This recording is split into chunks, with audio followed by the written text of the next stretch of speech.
Check this. 1 in 5 renters are behind on their rental payments. More than $50 billion in federal stimulus has been given to help renters. It is estimated that over 12 million renters are behind on their rental payments. Some landlords haven't received rent payment for over 1 year. Moody states that there is $57 billion in back rent, utilities, and fees not collected. And on top of that, we just recently heard that the eviction moratorium has been extended. Now, for those of you who watch my channel and are subscribed, you know that I talk about these delays and how these delays are there on purpose to delay the true market reaction. This eviction moratorium is covering over 20 million Americans who have the potential and threat of being evicted. Now, there's about $46 billion of rental assistance that's going to be dispersed, and the reason for extending the eviction moratorium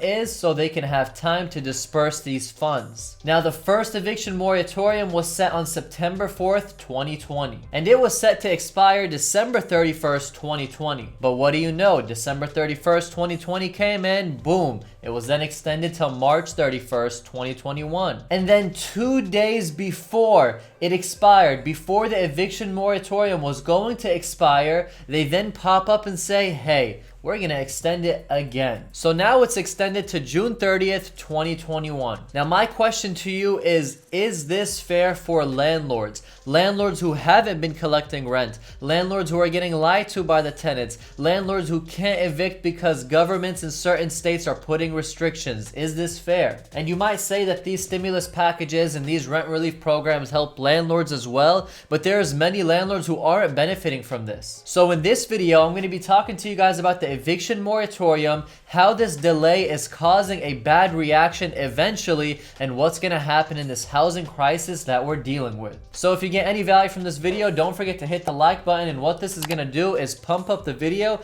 to other people just like you who like content like this. And most importantly, huge announcement, I officially launched my Discord channel. Link is in the description. Go join us. It's for free, and we talk daily about real estate, money, and business. I want to see you all there. Link in the description.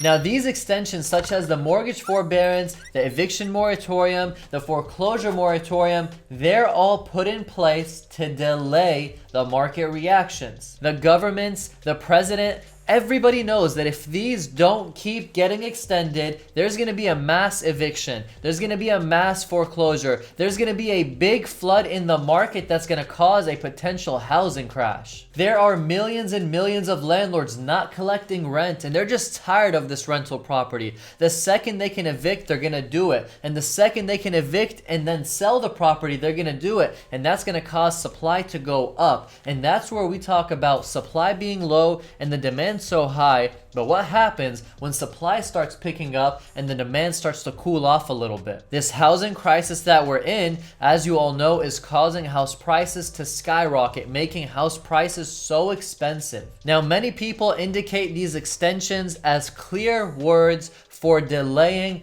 the reactions of the market that we're in. It's delaying evictions. It's delaying foreclosures. It's delaying what should already be done because that's the true state the market's in. But as you guys know, this pandemic slapped people without even giving a heads up. And millions are in trouble. Millions are struggling and millions need help. So these extensions and these assistance programs are actually helping the people who need the help. Now, there are millions and millions of people who are struggling, who need help, who need the assistance, and I understand that. We're not focusing on that though. I personally, myself, am helping as many people as I can, but the focus is the housing market and what's really happening. Our focus is that these evictions that aren't happening, that these foreclosures that aren't happening are delaying a market reaction for what should already be done. I know millions are struggling and millions aren't getting help and millions aren't knowing what to do, but there's also millions taking advantage of these programs, taking advantage of landlords,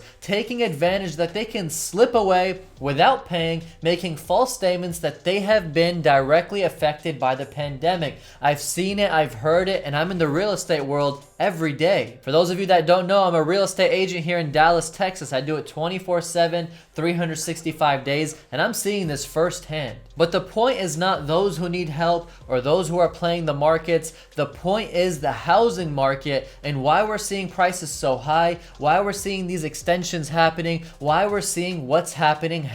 Imagine the mom and pops landlords that have 2-3 rental properties that didn't have heavy reserves, that never saved so much money because they didn't expect this is going to happen, that are not collecting rent for over a year because the government is putting rules that you can't evict your tenant even if they're not paying. That mom and pop landlord has to pay property taxes still, property insurance still, maintenance still, and they're not getting any rent. So you can imagine they're exhausted. You can imagine they're tired of this. You can imagine that they can't wait until the eviction ban gets lifted so they can evict and then probably and most likely sell the property. So as I've said before, these extensions keep on happening, and so many of you are questioning, when will a housing crash happen? When will a housing collapse happen? Will house prices go down? Will house prices stop going up? What's going to happen and what's going to go on? And I answer you guys always saying, so long the government, so long the president, so long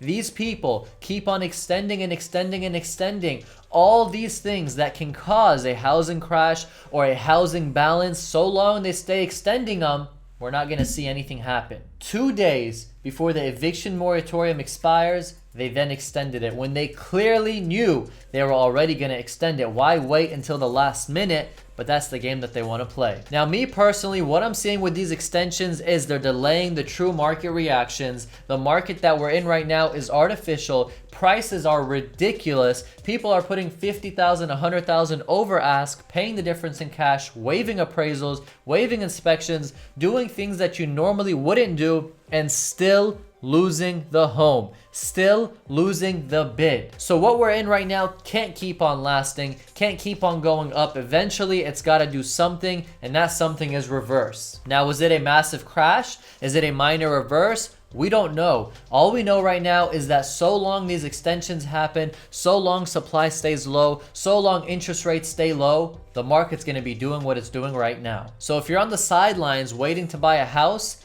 you have to understand that what you're waiting for might not happen. And if you're on the sidelines thinking, should I buy or should I not buy? Understand it comes down to your finances. It comes down to how long have you been waiting to move. It comes down to, are you overgrown the house that you live in? It comes down to the factor of, if you bought the house, do you still have enough funds to survive for 12 more months if you had no income coming in? These are very important questions that you have to answer, because buying in a market this hot is risky. And not just risky, but if you don't really need to do it, take a step back, chill, watch, get educated, and be careful. But like I said, if you've been looking for years, your lease is about to expire, your family's outgrown the place, make a move, but make sure your finances make sense. I know since 2017, when I was buying and flipping houses in the auctions, many people told me the market's gonna crash in 2017. So I laid back for 4 or 5 months, not seeing a crash, and I jumped back into the market. About 4 years later, we're even higher than we were in 2017. So